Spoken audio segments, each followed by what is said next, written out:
चलिए दोस्तों, सबसे पहले आपको बताता हूँ मल्टीनेशनल कंपनीज के बारे में। मल्टीनेशनल कंपनी वो कंपनी होती है जिसका हेडक्वार्टर अपने होम टाउन में होता है, बट वो जो है वो डील करती है डिफरेंट कंट्रीज के अंदर। अगर मैं आपको इसको इजी लैंग्वेज में समझाऊं, यानी कि एक कोई भी कंपनी है जिसका हेडक्वार्टर उसकी एक कंपनी के अंदर है, बट उसकी जो ब्रांचेज है वो डिफरेंट कंट्रीज के अंदर है। यानी कि फॉर एग्जांपल हम किसी कंपनी को ले लेते हैं और उस कंपनी का जो मेन हेडक्वार्टर है वो उसकी होम टाउन में है। होम टाउन मीन्स अमेरिका को हम उसका होम टाउन मान लेते हैं, तो अमेरिका के अंदर है, बट उसकी जो ब्रांचेज है वो डिफरेंट कंट्रीज के अंदर है, लाइक इंडिया के अंदर। फॉर एग्जांपल अगर हम उसका इजी लैंग्वेज में एग्जांपल ले तो आप ले सकते हैं अमेज़ॉन। अमेज़ॉन एक मल्टीनेशनल कंपनी है जिसका हेडक्वार्टर जो है वो बाहर की कंट्री में है, बट उसकी जो ब्रांचेज है वो हमारी इंडिया के अंदर भी सिचुएटेड है। तो इस टाइप की कंपनी को हम कह सकते हैं मल्टीनेशनल कंपनी।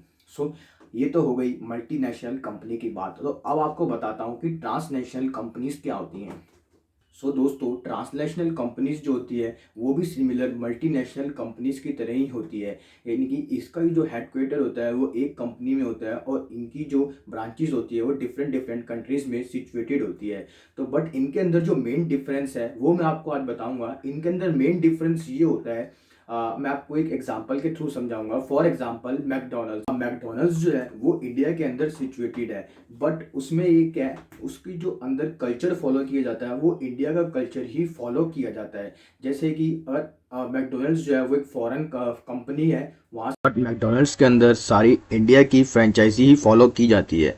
यानी कि एक तरह की फ्रेंचाइजी की तरह ही इसके अंदर होता है ट्रांस नेशनल कंपनीज में। बिकॉज क्योंकि अब हमने जो कुछ भी डिसीजन लेना है वो इंडिया के कल्चर के हिसाब से ही ट्रांसनेशनल कंपनीज में लिया जाता है। बट कि जबकि मल्टीनेशनल कंपनीज में कोई भी डिसीजन हम खुद से नहीं ले सकते, जबकि हमारी जो इसका हेडक्वार्टर जहाँ पे सिचुएटेड है वहाँ से जब तक कि इसका परमिशन है वो पास नहीं होगी। तो यही जो है बेसिक डिफरेंस है मल्टीनेशनल और ट्रांसनेशनल कंपनीज के अंदर। उम्मीद करता हूँ आपको ये डिफरेंस अच्छे से क्लियर हो गया होगा। तो आज की वीडियो में सिर्फ इतना ही। अगर वीडियो अच्छी लगी हो तो जाते जाते वीडियो को लाइक कर देना।